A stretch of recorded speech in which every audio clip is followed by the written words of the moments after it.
بسم الله والحمد لله والصلاة والسلام على سيدنا محمد رسول الله صلى الله عليه وسلم. Let's make our intentions for the sake of Allah Ta'ala. Let's speak about the existence of Allah Ta'ala. Know that the existence of Allah Ta'ala is without a how, without a place, without a direction, without being like the creation. Allah does not share any of His attributes with the creation, and the creations do not share any of their attributes with Allah. Sayyiduna Ali radiyallahu anhu said, إِنَّ الَّذِي أَيَّنَ الْأَيْنَ لَا يُقَالُ لَهُ أَيْنَ. The one that created the place, you cannot say about him where. You cannot say where about Allah. You cannot ask, where is Allah? Because this actually shows a lack of knowledge on the part of the one asking. Because this is, of course, very dangerous. It's detrimental for a person who says, for example, where is Allah? Because where is asked about that which is in a place. Someone who asks, where is Allah? This tells us that they already do not know that Allah is free of place.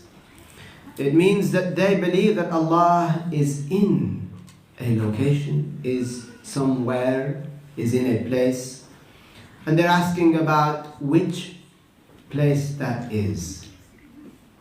So this is actually kufr for someone to ask, Ayn Allah, meaning where is Allah in terms of place and location. There is a hadith of the Prophet alayhi salatu wasalam in which, and there are many narrations to this hadith. Some scholars, they looked at this hadith, and because there were so many different conflicting narrations about this one event, some scholars, they put all of it to the side. They said, we can't take any of it. We can't make it make sense in any way. We cannot, there's so many different narrations, we can't make it make sense. Let's just put it all to the side. Some scholars interpreted it. Some scholars, they narrate that the Prophet alayhi salatu wasalam said a statement. He asked a question and he intended its figurative meaning. They said the Prophet asked alayhi salatu wasalam, a young woman, Ayn Allah, meaning, what is your belief about the status of Allah? What is your belief about the status of Allah? She said, Fi sama, in the sky. Meaning that my belief about the status of Allah is that Allah has the highest status, like in the sky. How do we say, sometimes if we want to express that something is a lot, you might say to the sky. Or in other languages you say it like that. In some languages, in the Urdu language, for example, they say a statement similar to that, where if the prices are high, they'll say the prices are speaking to the clouds, or they're speaking to the sky.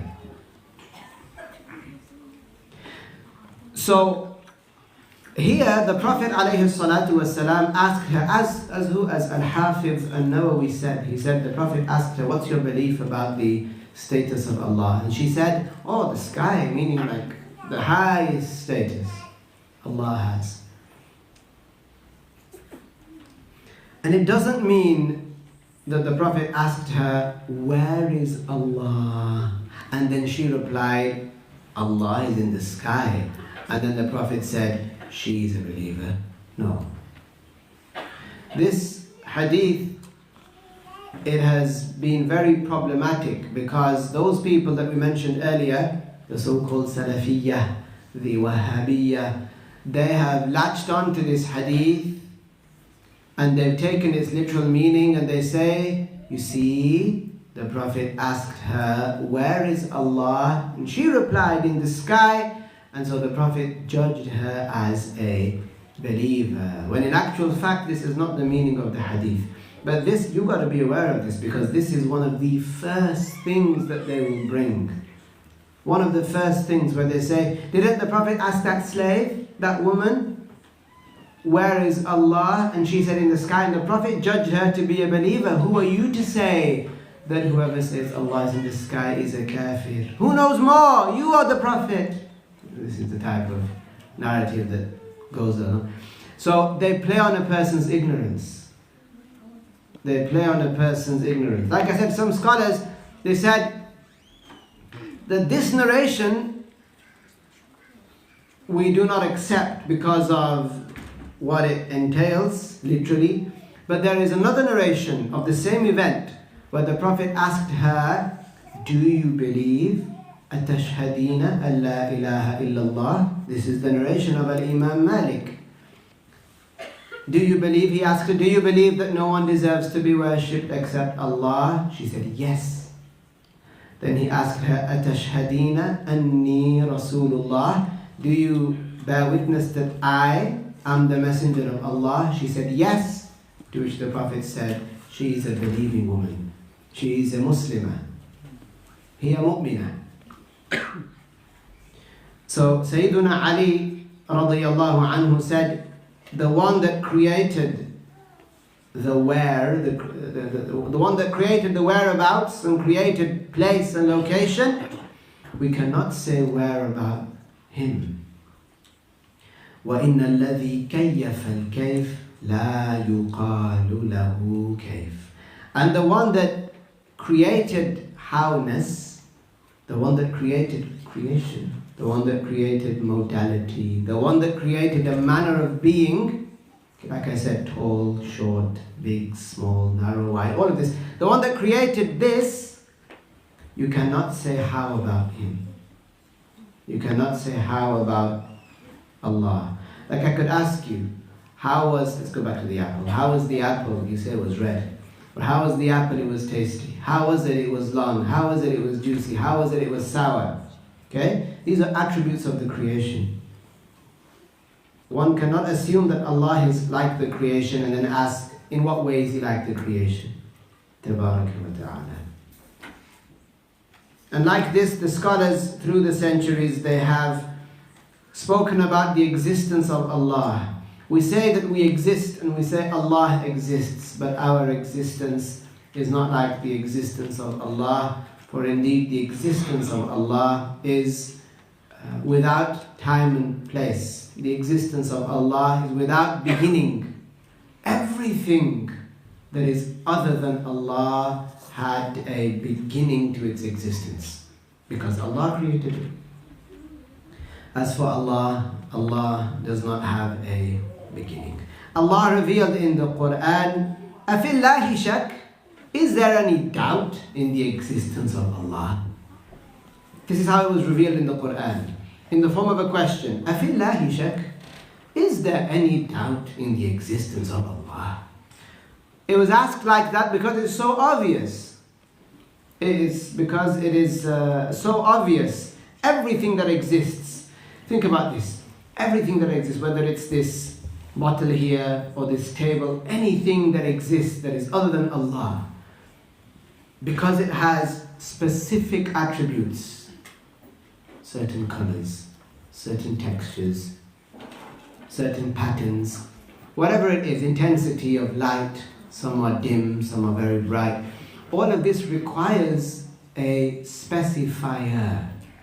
It requires one to specify it with that attribute over other attributes. For example, your hair.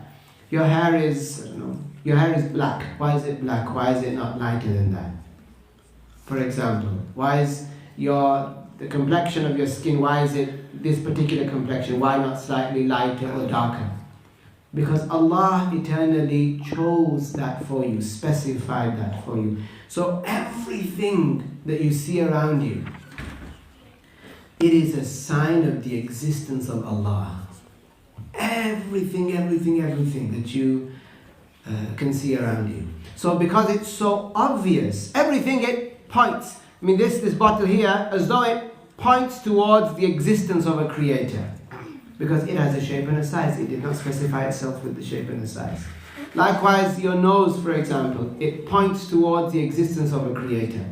Don't we say every action has a doer, every painting has every building has next, okay. Every dish has a cook, chef, yeah, okay. Food doesn't just occur, mashallah.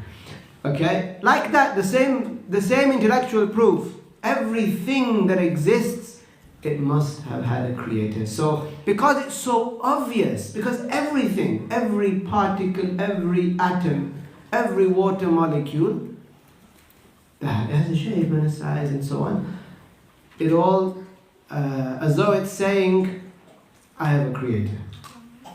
I have one that specified me. That's why Allah revealed in the Quran, أَفِي اللَّهِ شَكٍّ. Is there a doubt in the existence of Allah? Meaning, no, there's no doubt in the existence of Allah. Lastly, we finish with the question, what is the biggest of sins? The gravest, the biggest of sins, it is kufr. Kufr means something that a person says or they do. It's an action. Or something they believe in their heart, which is so severe and so bad that if a person had been a Muslim, they become a non-Muslim. And if a person is already a non-Muslim, then plus one now, another blasphemy, another kufr, another sin of this degree, if you will, it is written upon them. This is the meaning of something being kufr. It's an enormous, or it's the most major transgression. How is it that in a country, if a person breaks the law, if they steal a pair of scissors, okay, they won't get locked up for life, okay. However, if they steal, okay, so they probably get a slap on the wrist or something, I don't know. So let's say somebody steals a games console, okay. The punishment, okay, for this crime, which is a bigger crime, it will be more serious.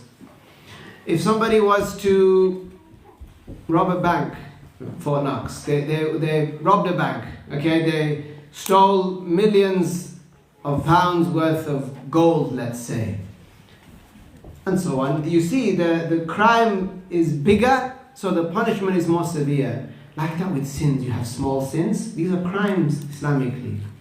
These are Islamically matters that are illegal. But there are different levels. There's a small sin, like stealing a grape. There are enormous sins like missing an obligatory prayer. It's a crime. It's illegal according to the Islamic law. In the eyes of the religion, Allah knows this to be something that is criminal. It's a criminal activity to miss an obligatory prayer. It's criminal to insult another Muslim. It's criminal to commit ghiba. It's illegal Islamically. But if a person does these things, they remain a Muslim, except if they do something that's such a big crime that if a person was a Muslim and they did it or said it or believed it, they fall out of Islam. Or if they were already a kafir and they did it, said it, or acknowledged it, believed it again, then another kufr is written upon them. This is the biggest sin. And it's the sin that Allah Tabaraka wa Ta'ala does not forgive if a person dies in that state. As for everything else, Allah revealed, Allah may forgive. So a person who was a Muslim, who murdered and never prayed and never gave a zakat, they never fasted in Ramadan, they drank alcohol and they gambled and they if they died as a Muslim, they might be forgiven of all of those sins because they died as a Muslim. Because sins other than blasphemy, kufr, are forgivable. Why are they forgivable? Allah told us that. Allah made that the rule. As for if somebody is a non-Muslim and they die in that state, then they will not be forgiven. Why? Allah told us that. It is the biggest injustice. It is the biggest injustice. There is no injustice more grave, more severe and more serious than blasphemy. Because it is the greatest right of Allah that we worship Allah alone. But not all blasphemy, not all kufr, okay, is expressed as worshipping other than Allah. No. A person might say, I worship Allah, but then they belie the religion. Like they say, for example, that alcohol is halal. Once knowing that it's haram, they commit kufr. You wouldn't necessarily say, right? Apparently, you wouldn't say that, oh, this person worshipped other than Allah. No, you'd say he belied the religion. And so on and so on. So a person embraces al-Islam, they re-enter al-Islam if they had been Muslim and then left it, or they embrace al-Islam by saying two testifications of faith. They could say, for example, La ilaha illallah Muhammadur Rasulullah, or La ilaha illallah Muhammadun Nabiyullah, or La ilaha illallah Abul Qasim, who is Prophet Muhammad alayhi salatu wassalam. He is the father of Al-Qasim, his son.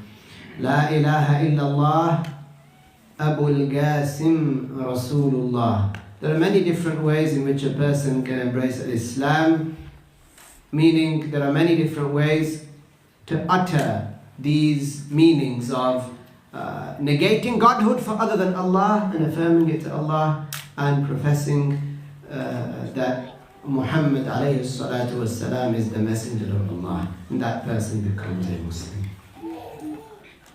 We'll stop here today, inshallah. Let's say La ilaha illallah, as-salah ala nabi. La ilaha illallah, la ilaha illallah, la ilaha illallah. Allahumma salli ala Sayyidina Muhammad wa ala alihi wa sahbihi wa sallim. Allahumma salli ala Sayyidina Muhammad wa ala alihi wa sahbihi wa sallim. اللهم صل على سيدنا محمد وعلى آله وصحبه وسلم.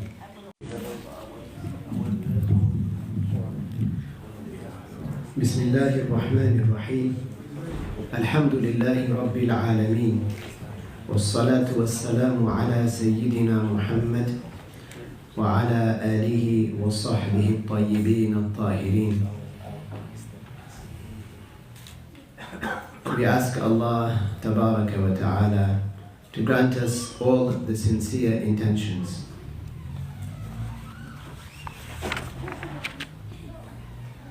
We spoke last lesson about the different beliefs of Muslims, and we reached speaking about at-Tawheed. At-Tawheed meaning the belief in the oneness, the belief in the uniqueness of Allah Tabaraka wa Ta'ala. So here we have different sayings of different scholars of Ahlul Sunnati wal Jama'ah throughout the ages, showing that Allah Tabaraka wa Ta'ala, the belief of the Muslims in Allah is that Allah is not like the creation. For example, Al-Imam Abu Hanifa radiyallahu anhu said, لا يشبه شيئا من الأشياء من خلقه, meaning that Allah does not resemble anything among the things in His creation. وَلَا يُشْبِهُهُ شَيْءٌ مِّنْ خَلْقِهِ, and that nothing from the creation resembles Allah in any way. This is in his famous work Al-Fiqh Al-Akbar. So this is the stance of Al-Imam Abu Hanifa, that Allah Tabaraka wa Ta'ala does not resemble the creation. Likewise, so I'm going to give you sayings from the leaders of the four schools of thought. Al-Imam Al-Shafi'i radiyallahu anhu said, "Man intahada li ma'rifati mudabbirih," whoever seeks to know his creator, فانتهى إلى موجود يتصوره بفكره, if he seeks to know his creator, and in seeking that he reaches in his mind an image that he produces, فهو مشبه, such a person is someone who likens Allah to the creation, meaning this person is not a Muslim. وَمَنْ انْتَهَى إِلَى التَّعْطِيلِ الصِّرْفِ فَهُوَ مُعَطِّلٌ. As for the one who reaches the conclusion that there is no God, then of course this person is also a kafir. Or this person says that Allah is not attributed with attributes, this person is a kafir. Al-Shafi'i said, وَمَنْ انْتَهَى إِلَى مَوْجُودٍ, and whoever concludes that there is one that exists, وَاعْتَرَفَ بِالْعَجْزِ عَنْ إِدْرَاكِهِ فَهُوَ مُوَحِّدٌ. But this one that exists, this person concludes that he is unable, that the person is unable to imagine this one in the mind, because this creator is unimaginable. Then this person who comes to that conclusion, he is a muwahhid. He is one who upholds the uniqueness and oneness of Allah. This person has believed in the Tawheed of Allah Tabaraka wa Ta'ala. Al-Imam Ahmad ibn Hanbal radiyallahu anhu said, "Man qala Allahu jismun la kal ajsami kafar." Al-Imam Ahmad said, and nowadays Al-Wahhabiyya, the so-called Salafiyya, they have been propagating their belief for a while because they have been supported with a lot of funds. They have literature in the form of books. They have many things online. They have videos. These people, they have taken the filthy leaf out of the book of some of the people who likened Allah to the creation hundreds of years ago, over 1,000 years ago. For example, Muhammad bin Karram, he was a person who was a student actually of Al-Imam Ahmad ibn Hanbal.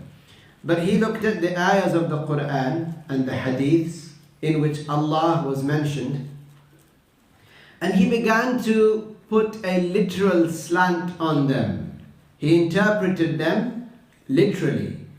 So where there were metaphors mentioned about Allah Ta'ala in the Arabic language, this person, he began to mention these statements of the Prophet alayhi salatu wasalam, or the ayahs of the Quran, and started to take them literally. I think we gave an example of one of them last lesson, where there is a hadith in which it says, the Prophet said alayhi salatu wassalam, يَنْزِلُ رَبُّنَا تَبَارَكَ وَتَعَالَى. Those people, they took this literally and they said, وَالْعِيَاذُ بِاللَّهِ, it means Allah is something that is above and that this thing comes down. And this is obviously kufr, because it necessitates that Allah would be in a place and He would have a shape and a size and so on. So these people, so Muhammad bin Karam, like this, he attributed many things to Allah. And people like him, who are known as Al-Mujassima, because they attribute a jism to Allah, a jism, a body, a size and a shape. They ended up attributing to Allah that Allah, some of these things are ridiculous, well, all of them. They are ridiculous in what they attributed to Allah literally. Some of them ended up saying that Allah is a young beardless man. Some of them said He wears sandals and rides a donkey. And these people said, La ilaha illallah Muhammadur Rasulullah. Some of them said He jogs. Some of them said that He gets heavy, that He's this thing that gets heavy and the angels have to go down onto their knees because this thing that they call Allah is so heavy, that it laughs, it becomes amazed, it has many fingers, and so on. So the so-called Salafiyah of today, the Wahhabiyah of today, these are their ancestors in creed. They have taken it upon themselves to look at these verses in which Allah is mentioned. Allah is not mentioned in every verse of the Quran. There are stories, right? Dawood alayhi salam is mentioned, Sayyidina Isa alayhi salam is mentioned. The word Allah is not in every verse of the Quran. Rather, there are, in some verses of the Quran, the attributes of Allah, mentioning what Allah created, what Allah ordained, and so on. So they take these verses in which Allah is mentioned, or there are references to Allah, and they say, you have to take it literally. Literally. Now this begs the question, where did they get that from? To take it literally. The answer is that they took this from their whims and desires. There is no religious text, nothing the Prophet said, alayhi salatu wasalam, nor in the Quran itself, where it mentions that wherever Allah is mentioned in the Quran, you can't use it, you can't take it metaphorically. Nowhere in the Quran does it say that. That wherever Allah is mentioned, take it literally. Nor did the Prophet ﷺ say that. That wherever Allah is mentioned in the Quran, or in my speech, in the Prophet's speech, ﷺ, then you know what? Take it literally, and that you're not allowed to use it as a metaphor or take it figuratively. Nowhere does it say that.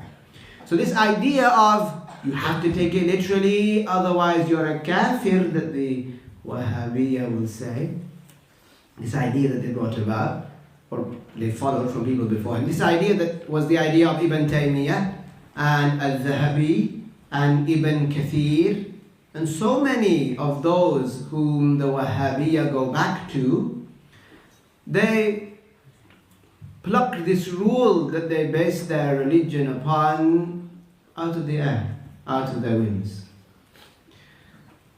The scholars of Islam, they said that every verse in the Quran has to be taken literally, except in two cases. One case is if we have a verse and taking it literally goes against the meaning of a core verse in the Quran. So there are two types of verses. Core verses of the Quran, which can only have one meaning. There can be no confusion in what it means.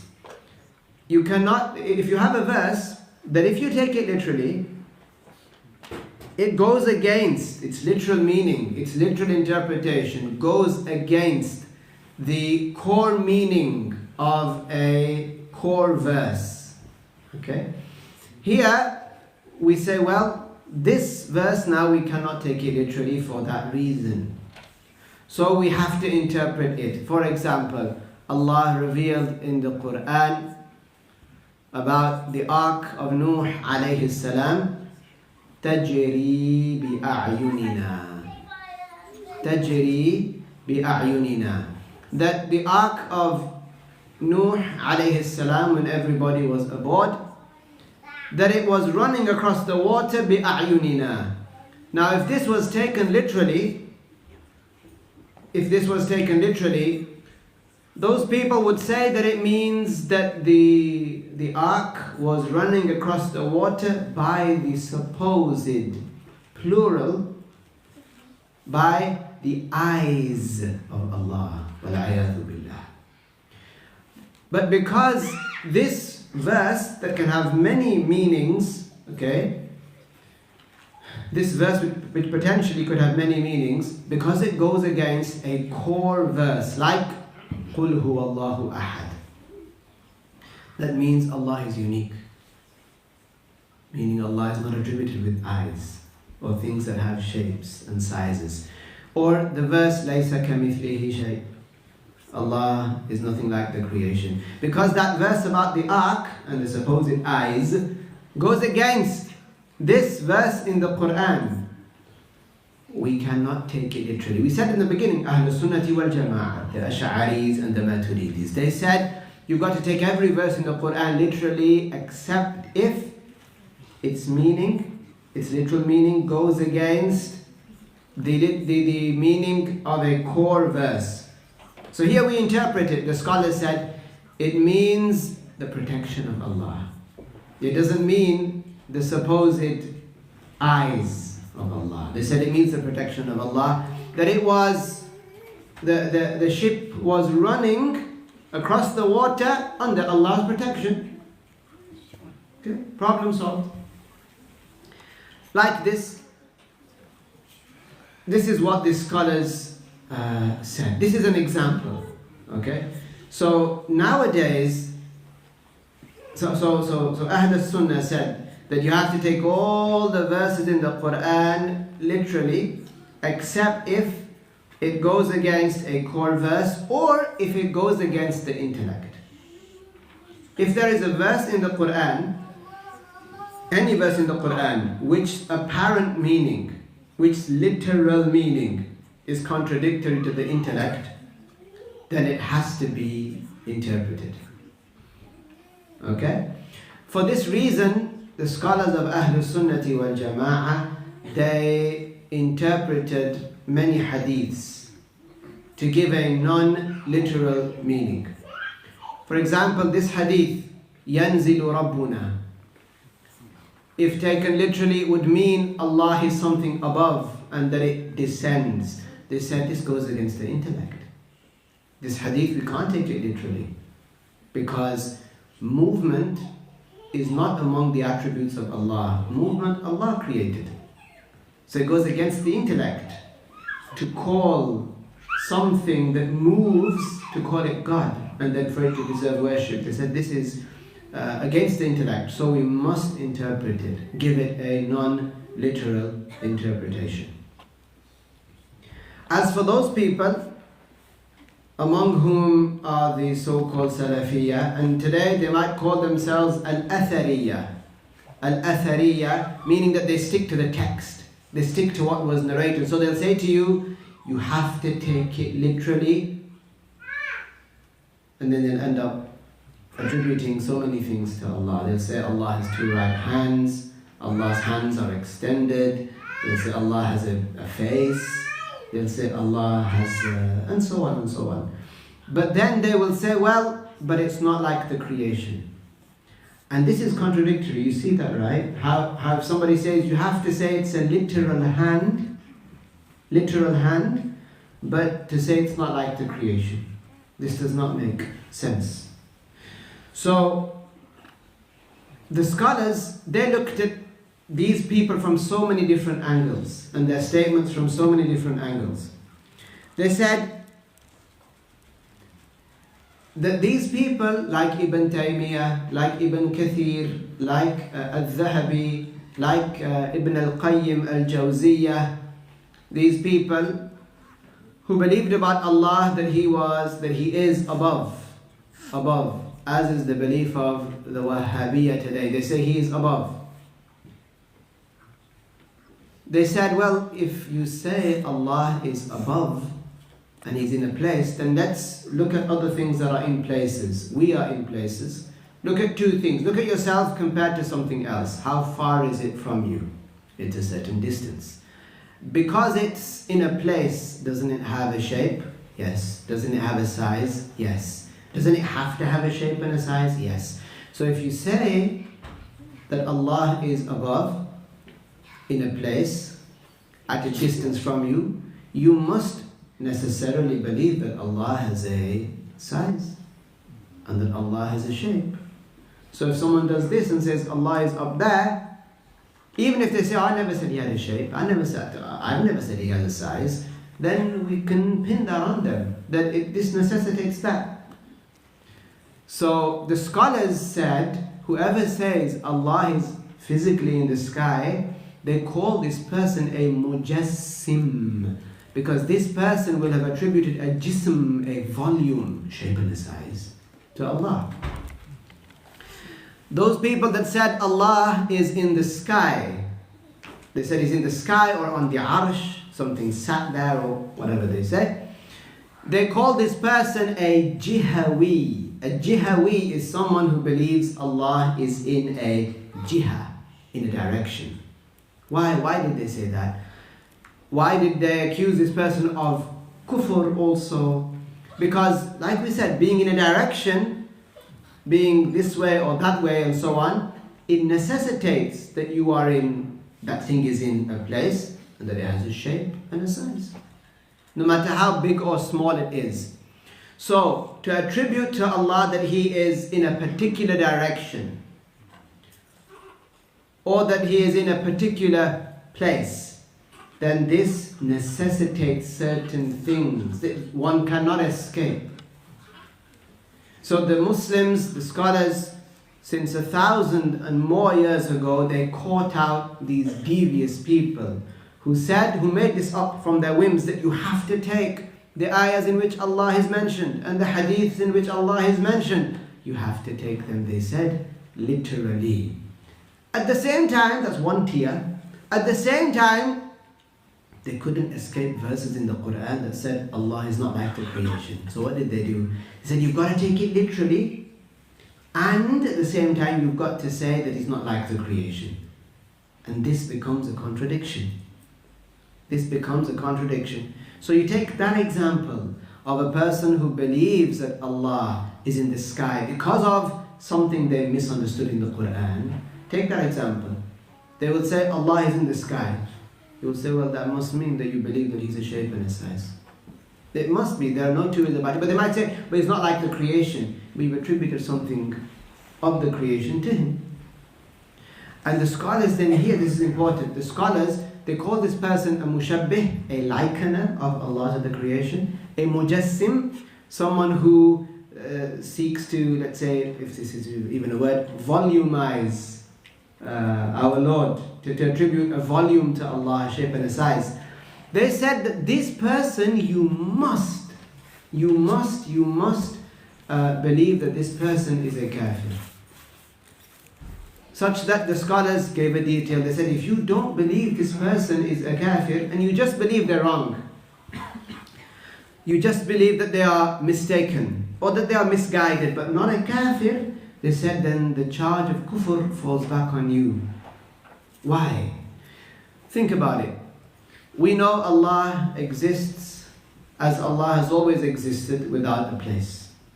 This is the consensus of Ahl Sunnah. Hundreds, if not thousands and thousands of scholars documented this throughout the ages. We know Allah is without a place, tabaraka wa ta'ala. If somebody was to say to one of us that they worship something that they believe to be in the sky, they call it Allah. They believe it sent prophets and so on. We know, don't we, that they're not worshipping Allah. This thing that they're worshipping, they believe it's Allah, it's in the sky. We know that's not Allah, isn't it? Okay, simple question. What is the judgment of the person who worships other than Allah? kufr. We say no one deserves to be worshipped except Allah.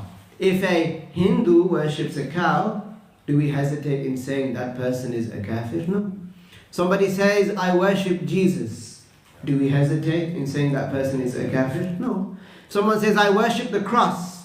Do we hesitate in calling that person a kafir? No. They're worshipping what? They're worshipping other than Allah. So whoever worships something that they call Allah, and they attribute it with what Allah is not attributed with. Something in the sky that they imagine, are they worshipping Allah? No. So we have to call them a kafir. There are no two ways about it. Just like if a person believed that the moon that comes out, if they believe that this is Allah, would you make an excuse for them? No. Because by definition they are worshipping something other than Allah. They're worshipping the creation. Like that, these people, they imagine something in their mind. And they say it's Allah in the sky or above the sky. So we have to judge these people as kuffar. We have to. Otherwise, we would be deeming as believers people who worship other than Allah. That would mean we don't even recognize what Islam is. We don't even recognize what true worship of Allah is. The greatest right that Allah has upon His slaves, upon His creation, the greatest right is that we do not worship other than Him. Worshipping other than Allah is shirk. It's kufr. So this is an important matter. So here, it's very fitting that Al-Imam Ahmad ibn Hanbal said, many of the so-called Salafiyya, they say we follow Ahmad ibn Hanbal. Some of them, a lot of them will say we are Hanbali. They will say we follow Ahmad ibn Hanbal. Whatever he says goes. So Imam Ahmad ibn Hanbal said, Man qala, whoever says Allahu jismun, whoever says Allah is a volume, or whoever believes things that lead to saying Allah is a shape or a size, whoever says Allahu jismun la kal ajsam, whoever says Allah is a volume but not like other volumes, like those people say Allah literally has hands but not like our hands, or whoever says Allah is in the sky, He's above us but not like we're above. They say Allah has a face, but a literal face, but not like our face. But Imam Ahmad said, whoever says Allah is a volume, even if they say but not like other volumes, kafara, he becomes a kafir. So this person must be judged as a non-Muslim. And these people, like I said, they started all the way back from the time of the followers of the companions. That generation, people started to appear who started to misunderstand. In the past, as Islam began to spread to the non-Arab lands, so where people didn't speak Arabic, there was a fear that because they don't understand Arabic, and they had the passion, of course, to learn the Arabic language, to understand the religious texts, but it was feared that they might not understand certain metaphors. How is it that sometimes if you have a person who is new to the country, right, they're new to the English language, and can you imagine, they speak bits and bats, and you say to them, oh, break a leg. Right? Or you say to them, you know, something like that. You mention something figurative to them. They don't understand it. You know as well, if you're bilingual, if you say, can you imagine trying to translate some English metaphors, figurative types of speech to, for example, the Urdu language or the Punjabi language, or some things that you say in Punjabi or Urdu, if you try to translate them literally, it wouldn't work. People misunderstand. You can't. It's sometimes even funny if you try to translate some of them and you look at each other, well, what does that mean? So like that, the scholars of Ahlus Sunnati wal Jama'ah, they had a fear, a valid fear, that people would misunderstand some verses that are known to the Arabs as being metaphors. Like, for example, to say about somebody that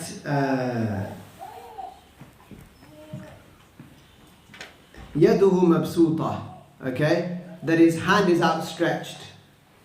Okay, this, it's not literal, it's figurative. It means he's generous. He gives and gives and gives and gives. Okay, now there is a verse in the Quran like this that mentions about Allah, bal yadahu mabsutatan. The Muslims, the companions, none of them understood from that Allah has two hands and they're both outstretched like that. That he's just always like that. Allah is a thing, a person like this always. No, they all knew that it meant that Allah is generous, because the Jews had said, as Allah revealed in the Quran, they said, Yadullahi maghlula. They said, Allah is stingy. In the Quran, the word yad is used. If I literally said about a person, if I said yaduhu, it would mean his hand. Maghlula means it's like this. Like you said, tight-fisted. Such a person is tight-fisted. It's metaphorical, isn't it? Imagine a person who doesn't have arms. Can you say about them that they are tight-fisted in a metaphorical sense? You can. You say he's such and such person is tight-fisted. He doesn't even have hands. He doesn't even have a fist. But people understand it. This is figurative speech. Okay, when it comes to Allah Ta'ala, you cannot say that bal yadahu mabsutatan means Allah has two arms or hands and they are outstretched. The Arabs understood that in the time of the companions. Then when Islam started to spread into the areas where people were not Arabic speakers, the scholars said, we need to make sure that these people understand. Some of the scholars, you know what they did? They said, these ayahs, which for some people may cause a bit of a challenge, they said, we're just going to recite them as they are. We're not going to give a meaning for them. We're just going to say, Allah knows best what they mean. We're just going to say, Allah knows best what they mean. So ayahs like this, for example. Ayahs like, Ar-Rahmanu ala al-arsh istawa, which the Wahhabiyya would say, oh, it means Allah is above. Look what Allah said in the Quran. Allah is above, on the arsh, sat or established, or whatever they say. Some scholars said, istawa, what does istawa mean? That Ar-Rahman, Allah, over the arsh, istawa. They said, we're not going into it. They said, we know what it means. We know what it doesn't mean. It doesn't mean sitting. It doesn't mean being in contact. It doesn't mean being above physically or literally or being in time or space. It doesn't mean that. What does it mean? Allah knows best. We leave the matter to Allah. Other scholars, however, said, no, we have to give it an interpretation, a suitable, appropriate interpretation that is in line with all the ayahs of the Quran. Why? Because of fear of what some people will do. Some people might take it literally and end up believing that Allah is this thing in the sky, sat on a big chair. So they said it means Allah has control over the arsh. And then there are many sayings of scholars which clarify this. And this is in line with other ayahs of the Quran and hadiths as well.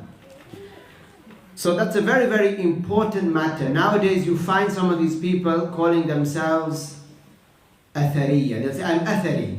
You might have heard that. They'll say, I'm Athari. A lot of these people actually believe in the literal meanings of those ayahs. Like, for example, it says in an ayah of the Quran, if taken literally, well, ayadhu billah, would mean that Allah will come in the clouds. How is it that, what's that one on the magic carpet? Aladdin, right? How come on a magic carpet or whatever? Like as though Allah is this thing that comes in the clouds. في ظلل من الغمام والعياذ بالله. If taken literally, it would mean that, but it doesn't mean that. It means something else. The scholars gave it a non-literal interpretation.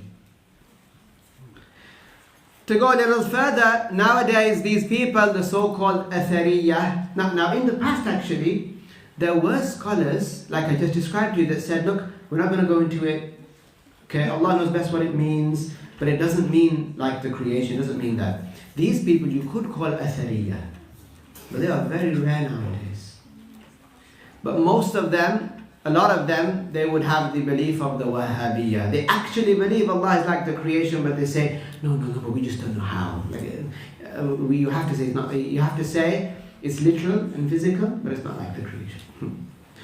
And they would say, they call people like us, people like you, who would interpret certain verses of the Quran to give them a non-literal meaning. They would say, you have changed the book of Allah. You do not actually believe in the Quran.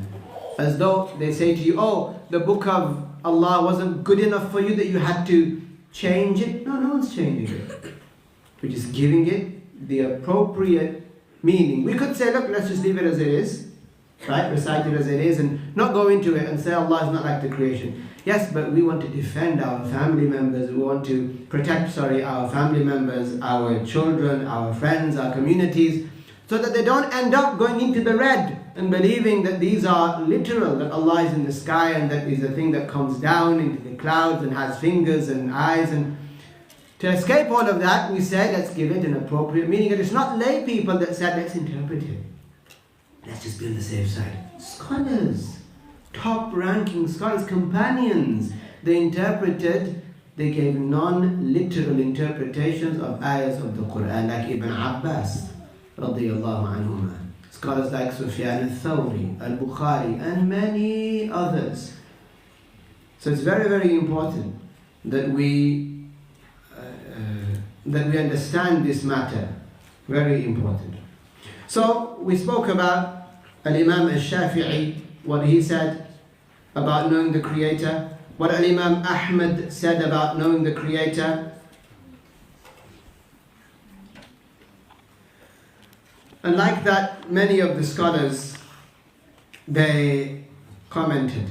Imam Malik, for example, a man once came to him, and this is important for us to know. We, as a reminder to review, we do not attribute a howness to Allah. That means we do not attribute a manner of being to Allah. Okay? Don't get confused. Allah exists, of course, right? Allah exists. Think of an apple, right? An apple exists. Okay? Let's say you had an apple in front of you. The apple has a manner of being. What does that mean? Translates into saying the apple has a place which it occupies. It has a volume, a size, a shape, a color, a texture. It has a temperature, a taste. All of these attributes, what are they? They are what denotes a manner of being. In other words, the apple has a howness. These attributes, okay? In Arabic, we call this a kayf. The apple has a kayf. You have a kayf, I have a kayf. The whole creation has a kayf, right? The scholars said that this kayf, or howness, or manner of being, or sometimes they call it modality. Okay, big word means this, right?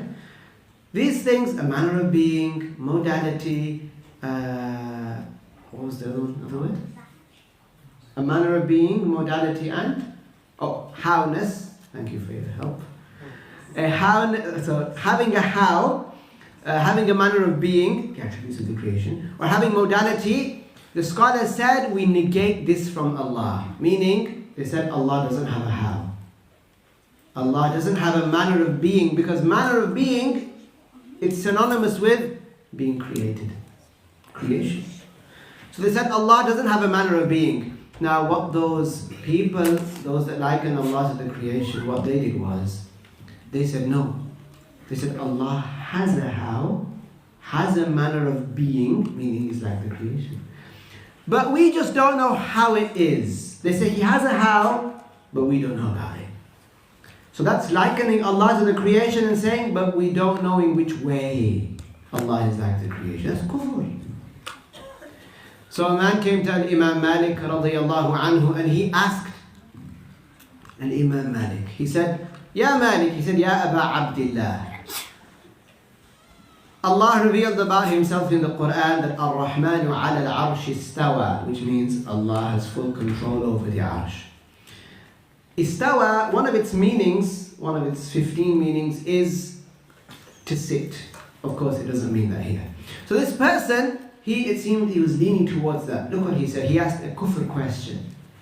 This question, asking it, makes a person a blasphemer because it shows a person doesn't have the correct belief. A person is assuming Allah is like the creation.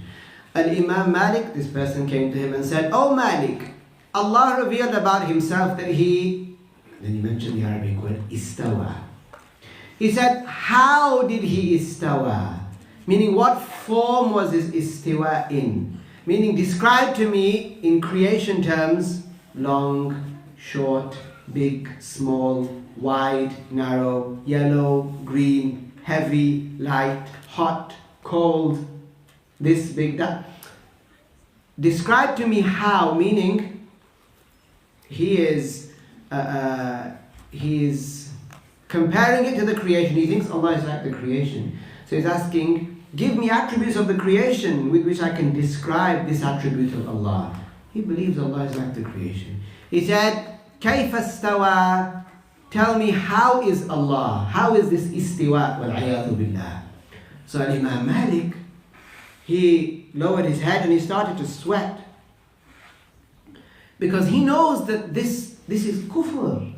For someone to say, how would somebody understand from this ayah of the Quran that Allah is like the creation? Because saying istiwa is literal, the most apparent meaning is sitting. How would someone attribute sitting to Allah? It blew his mind. How would someone be so ignorant as to attribute this to Allah, manner of being? So he said, istawa kama akhbar. He said the istiwa, this word attributed to Allah, it is as Allah revealed. Okay? It is as Allah Ta'ala revealed. He said, bila kayf. He said, wal kayfu ghayru ma'qul, meaning that it's not within the aql, meaning it's impossible that Allah would be attributed with howness.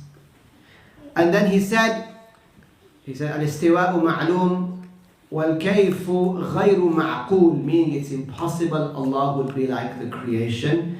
And he said, get out, you are a devious man. Some of the Wahhabiyya nowadays, they bring a narration where they say, look, Malik said, wal-kayfu majhul. Malik didn't say, he said, so they claim Malik didn't say that we can't attribute howness to Allah. Rather, they claim that Malik said that howness, the howness of Allah is unknown. Meaning it's there. Meaning Allah is like the creation, but we just don't know how. This is kufr. Be careful of this narration. So, we do not say about Allah that He has a howness. To simplify that, that translates into the attributes of the creation. Like I said to you, being big or small, being white or black or blue or rough or smooth, all of this. Okay? Moving or being still, these are attributes of the creation.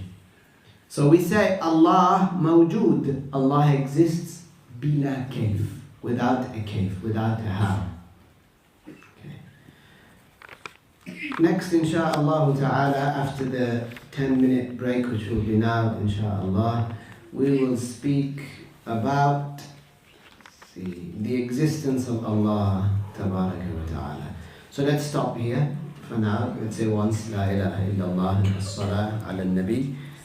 La ilaha illallah, Allahumma salli ala Sayyidina Muhammad wa ala alihi wa sahbihi wa sallim.